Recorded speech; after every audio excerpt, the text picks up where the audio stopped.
Real Dads Lead.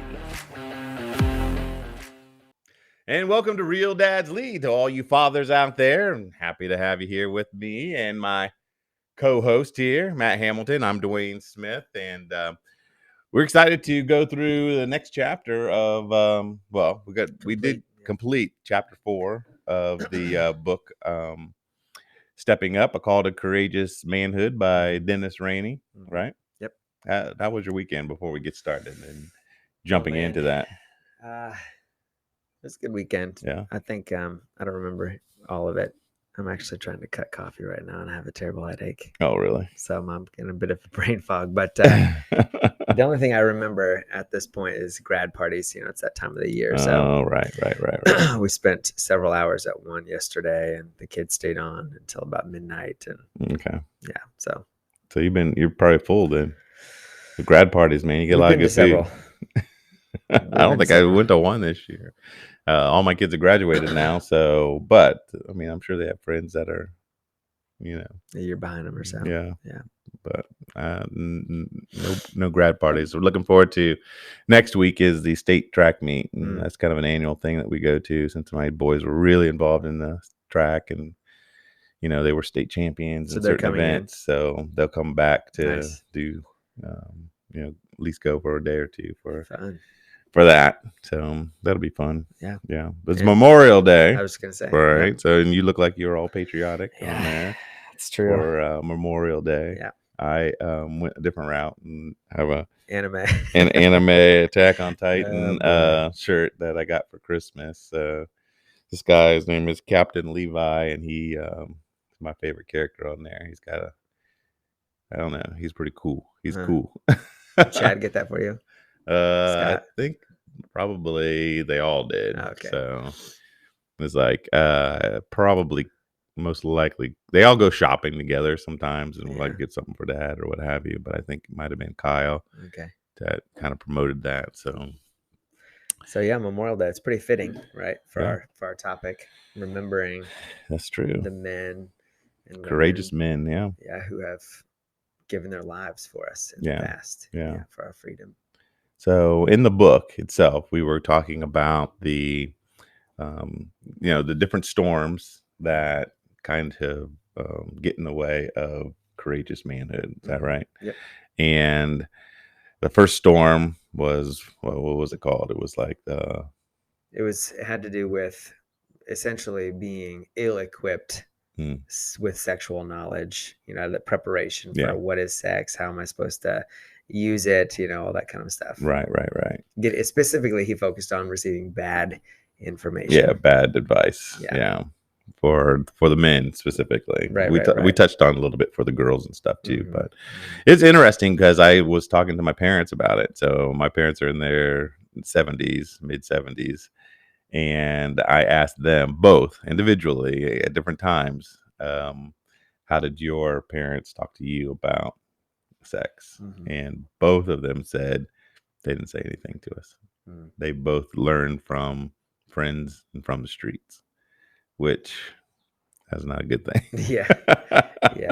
I do wonder, I mean, if it was not as bad of a thing in that day and age as it is now. I mean, I don't think anybody would argue who knows anything about American history that we are so saturated in sexual promiscuity today. Like it certainly has gotten worse. Yeah.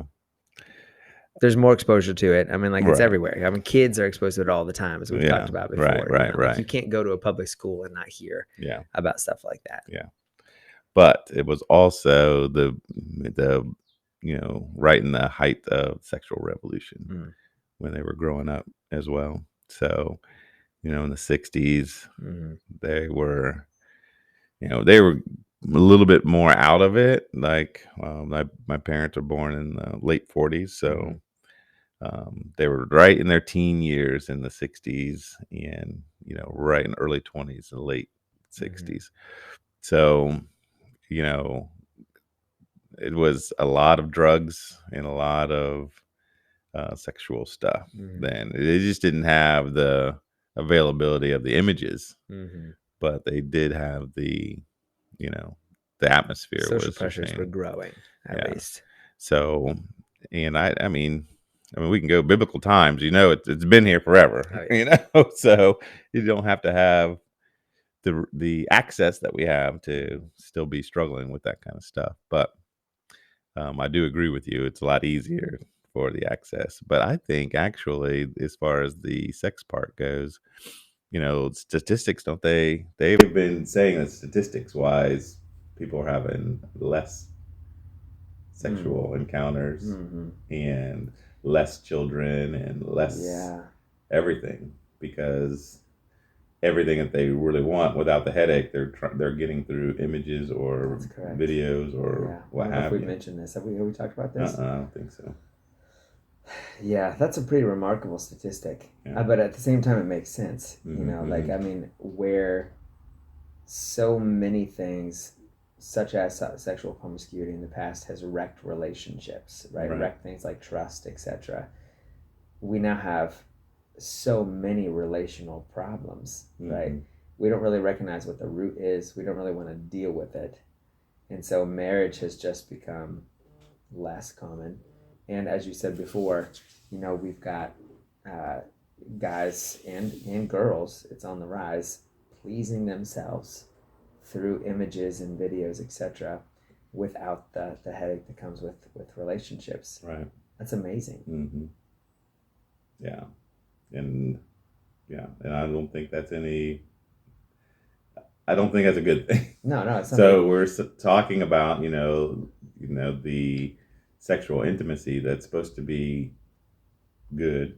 God created it good and God honoring, and a bond between husband and wife, and we've basically perverted it to just pleasure, and self-satisfaction, and this whole revolution of I don't need a man, or I don't need feminist revolution, and with that, we're like, because I can please myself, I can still get that, Right. I mean, to a degree, it's not saying that everybody's doing this, right? And it's not saying that even the people that are primarily doing it are never hooking up with others, which just kind of feeds into that second storm. So the first storm had to do with sexuality, right?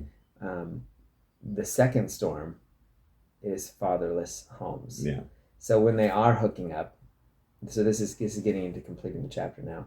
When they are hooking up, there's no intention of commitment whatsoever. And many times it's from either party. Like you said, there's a whole movement, not just in America, but in the West in general. It's like, I don't need a man. I can raise my kids by myself. There's this women empowerment mentality. So they hook up with a guy because that's what they want to do. And if they're ready for a baby, they don't want to abort it, which is a whole other issue. They will have the baby, but they think they can handle it by themselves. And so these kids are growing up without dads. Or in many other cases, of course, the women are looking for that man to fulfill something in them that maybe they didn't receive from their own fathers. Right. And then they get pregnant. They don't want to give up the baby, but the dad is absent, right? Yeah, exactly. So again, a fatherless home. Yeah. And maybe since we're just maybe at the beginning, we'll just mention the third kind of fatherless home that Dennis talks about, and that would be the dad is actually in the home, but he's detached. Yeah. He's there, but he's not there. Right. So when we did when we first did our 5 key responsibilities for a father, and we went through the presence and probity and provision and protection and professor. So if you have not seen those videos or listened to those podcasts, I encourage you to listen to some of those. It may not be as quality because we've evolved a little bit and gotten a little bit better at what we're doing, but still really good material in there. But it's interesting that, and we'll get into that in our third session, that those are some of the things that Dennis brought up too. But when you're talking about the presence, you can still be there and not be present. Right. Yeah. Emotionally, mentally, spiritually, physically, all the ways that you need to be. Like you're taking up space but you're not there for anyone else. Right. Or it's so extremely inconsistent, so as not to make a difference. Yeah, exactly. So that was the second storm, right? Yep, and I mean, we should mention just maybe real quickly in that first podcast that we did about presence, we threw out those statistics, right? We don't have to go back through all those statistics. We really would encourage you, and those are based off of the 2021 Census Bureau stats, so they're pretty recent.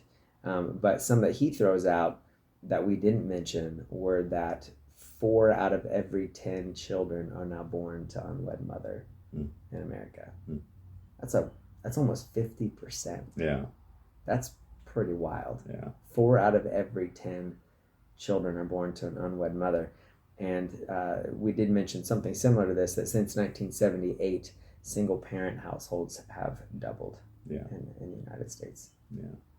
And we were like one of the highest. One was like 23%. Oh, yeah. Not one of the high. We were the highest of the whole world. By 3 times the amount. Yeah. I think that the next closest country was at like, I don't know, I think the international average of single mother homes, I think specifically, was 7%. Yeah. We're at 23%. Right. Yeah. Nobody comes close to us.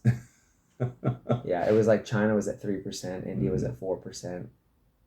Yeah. How do we, we can't exist that way. I mean, we really have to, And I do see a lot of push from some people, and rightly so. They're really trying to put fathers back in the homes. They're trying to get that responsibility, and that's what we're doing with this podcast and this with our program of leading well. Right. We want fathers to do that and keep them in the homes and keep them involved. Right.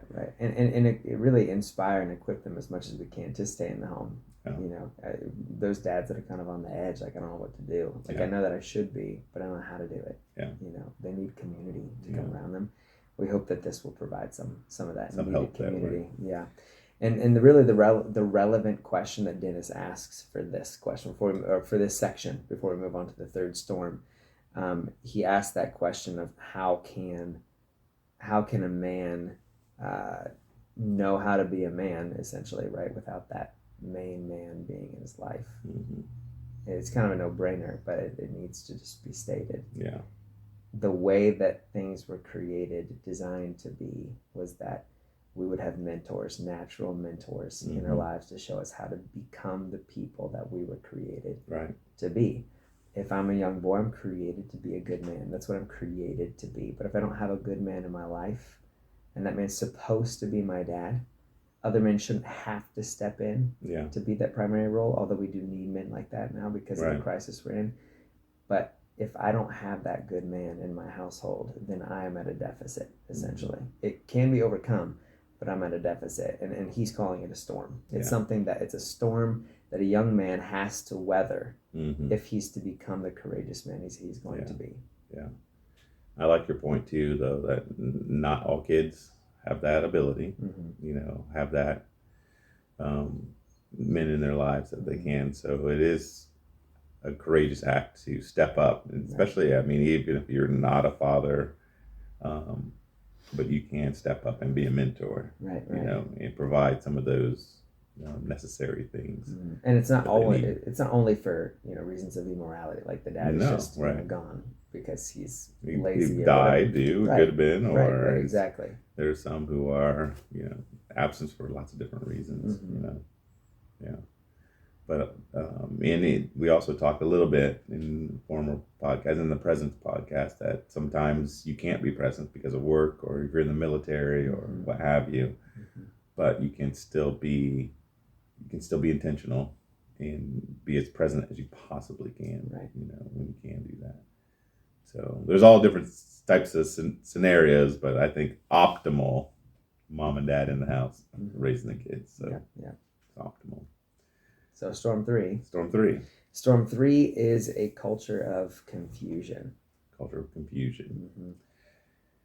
So again, that's almost self-evident, because if you're living in this culture right now, you understand are confused. If you're not confused. I'm not confused, but some people are definitely confused. Well, I'm kind of confused about like how to even overcome it all. It's just more like overwhelmed. There's just so much craziness going on in the world. And his point specifically is as a young man growing up in this, because to a degree we grew up outside of it. Like to your point earlier, like it was all kind of always there, but man, growing up in this today, you're saturated, surrounded by all these things, like the multiple genders, and he touched on that in this a little bit. Well, I think he needs to get up with the times. Yeah, I think he said 4 or 5 genders. 5 genders. I was like, come on, Dennis. There's at least 100. So it can be really, really confusing unless, and this was his main point, unless you got a dad in your life who is capable and willing of negotiating you through these confusing waters. He's there ready to talk. He's there ready to, kind of set those moral standards, point you the right way. If you don't have that, the likelihood of you getting lost in all of it is very high. Whether that means you succumbing to that ideology or you just becoming passive because you don't know what to do. Right. Yeah, I do think the latter is probably a lot more common than we think. Is like I want to deal with it, and but we need to step up and be courageous in that. It was interesting because he went through 5 different themes. And they almost really coordinated with our 5 responsibilities pretty well. I was like, hey, man, us and Dennis Rainey, we're like, I thought, man, we're pretty good. And we had alliteration. And he did. Yes, we did. All P's, brother. Take notes, Dennis. Yeah. Just kidding. So, but just to go over his 5, his first one was that a man controls his emotions and his passions. And he went through a few things, kind of examples of that, but that's similar to our integrity, our probity type thing. But me personally, I've been really praying that the areas in my life where I really want to be able to control my emotions and my passions. So one of my passions, like every other man, is the sexual passion. That's a common one. Another one for most people is a food passion. It's a very common one. So I call on the Holy Spirit to help me with 2 things, really: the patience and the self-control. Those 2 fruits of the Spirit, specifically.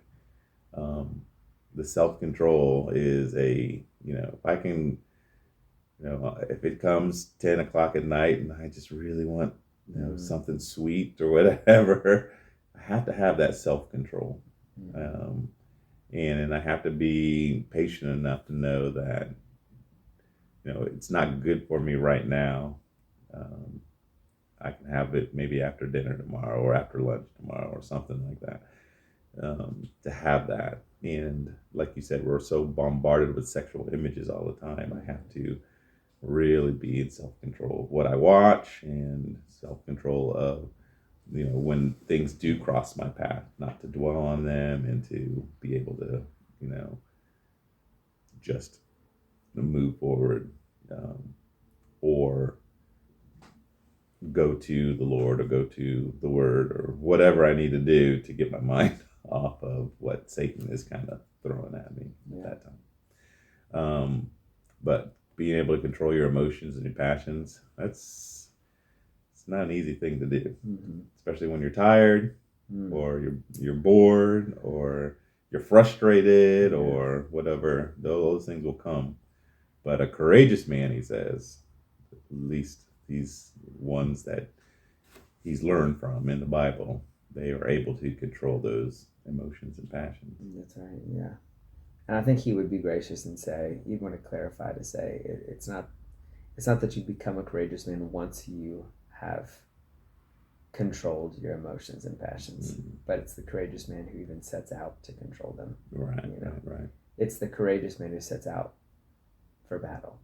It's the courageous man who enlists, to defend his country, even though he hasn't fought yet. Like we recognize the need, and so we're stepping up to become the men that can control our emotions, and that could start today for anybody listening. Oh yeah, to this podcast. Yeah, identifying those emotions and passions like you were talking about that you're really struggling with, and maybe don't like try to tackle them all at one time. Like what are your top one or two? Yeah. Start addressing those. Yeah. I think it's a good tactic. Yeah. Second theme was a man provides for his family. We had that dead right on our provision topic that we talked about. He also mentioned 1 Timothy 5:8 verse, which I don't know if we touched on it or not, but we talked a little bit about, Paul saying, saying that, if a man doesn't provide for his family, he's worse than a non-believer. I had a little bit of issue with that, just me personally. Like, I think, he's speaking to, they understand that, if you're a non-believer, in their eyes, it's kind of almost like the Jews and the Gentiles. If you were a Gentile, you were the worst ever. Well, yeah. So the rest of the verse says that if a man does not provide for his own household, then he has denied the faith. Essentially, he's denied Christ, and is therefore, this is what's implied, worse than a non-believer. Yeah. Right. He's worse off because he knew the truth. He came to Christ, and now he's denying it. He's essentially abandoned it. Yeah, right. But the point of the passage, the punch in it for us, is that not providing for your family, being a man who refuses to provide for his family, is equivalent to being a man who's denied Christ. Yeah. I mean, that is super heavy. Yeah, that makes a lot of sense to me. The third one was the protection, right? And it just said that a man, that third theme was a man protects his family. And it wasn't just physical protection as well. Nor was provision. Nor was provision. Yeah, you provide emotional, you provide spiritually, all those different things. And I think maybe during that time I said that I wasn't the best at that, and most of it was because things didn't scare me as much. So if something's not frightening to me, then I don't see why it should be frightening to you. So if I heard a creak or whatever at night, and Jill would say, "Hey, what was that?" I'm like, "I don't know." Go back to sleep because it didn't bother me. Yeah. But I failed at that. I should have I need to be the protector regardless, even if there is nothing there. And sometimes there was, but even if there wasn't anything there, if you're a guy out there, take time to make sure and just give your wife the comfort or the security of, if something does happen, you'll be there. Did that come up? Has she expressed that bothered her, that you didn't? That sometimes like, is that right? No, I don't. She expressed that later, and I think I talked about in another podcast, just the simple things of making sure the doors are locked, making sure the lights are off, and things like that, which didn't bother me. Right. I don't lock a lot of stuff. Don't come by my house because even though I'm going to start locking them, but it doesn't bother me. And if somebody came in and stole something, okay, they must have needed it. Interesting. I don't have a. I mean, I don't want anybody coming to my house, right? Sure, and I definitely lock all the doors. But I totally get it. It's probably just to different degrees. Probably very common among men, I would guess, that they just don't worry about things like women do. Right. I think it's probably a thing. Yeah. I know that my wife, we've had similar things where she wants me to do something. I'm like, this is ridiculous. This is silly or whatever. But I've come to do it anyway. So I'll give you an example. For us, she grew up, her dad was always super you got to close the blinds and you got to have the curtains closed at nighttime. You don't want anybody to be able to see into your house at night.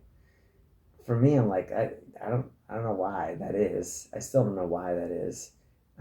Steve, if you're listening, you can call me later and explain. But for now, I mean, she's always wanting things closed. If there's curtains or blinds on a window, she wants them closed. Our front window, this massive window in our house, has curtains, but they're clearly see-through curtains, and she wants me to close them oftentimes. And now my little girls are asking me the same thing. I'm like, I'm just gonna do it. Yeah. People can see inside still. Yeah, right. But I'll close them if that's what you want. Yeah, well, and I do think that is a form of protection. I mean, you're protecting. It's giving them some sense of security that they feel that they need. Yeah. So the fourth one was that man serves and leads his family. Mm-hmm. That's pretty much what our mission is, right? Mm-hmm. Leading well in our families. And serving, and he did make a point to say that they're not exclusive. You can't. You're serving and leading at the same time. Mm-hmm. It's not like you can only serve, and then that means you're not leading, or you're only leading. That means you're not serving. Right. He made a point of that, which I thought was good. Yeah, I mean, for Christ and for Christianity, therefore, the two they're never mutually exclusive. Right. I mean, to lead is to serve. To serve is to lead. Mm-hmm. If anybody wants to be first among you, must become his servant. Right. That's just ingrained deeply into what it means to be a man of God. Right. It was good. And his final one was that a man follows God. Mm-hmm. And, a man that follows God is a man of true masculinity. Mm-hmm. That's what he considered true masculinity. Mm-hmm. And the whole point is the best thing you can do for your family, for your whatever, your country, your community, is to be a man of probity, following the Lord Jesus. Devotion to Christ, mm-hmm. Submitting to his pruning knife, on a daily basis. Right. Is one way that I like to think about it. I think, he would definitely say at the core of your manhood, at the core of your success as a man, as a dad, as a husband, is going to be your relationship with Christ. And so that has to be the number one non-negotiable. Mm-hmm. We have to be spending time with him on a daily basis. We have to be engaging in prayer, listening through his word, and then becoming men who are committed to courageously do whatever it is he shows us to be doing there. Yeah. As he seeks to conform us to his spirit with that word into his image. Yeah. Which is going to make us the men and the dads that he's made us to be, right? Exactly. Yeah.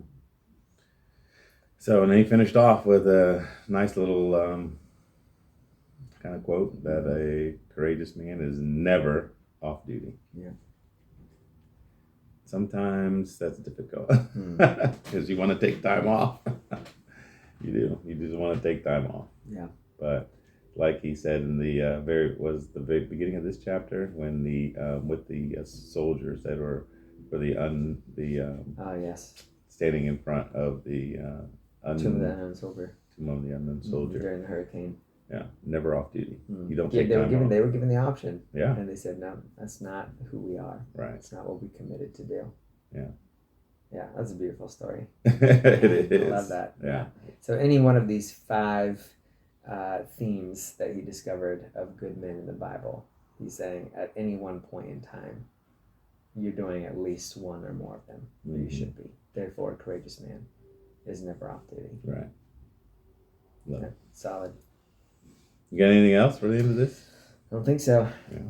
Round off that chapter. Yeah. Well, we'll hit chapter 5 next time. And I'm looking forward to that. Yep. So, hey, always remember that real dads lead.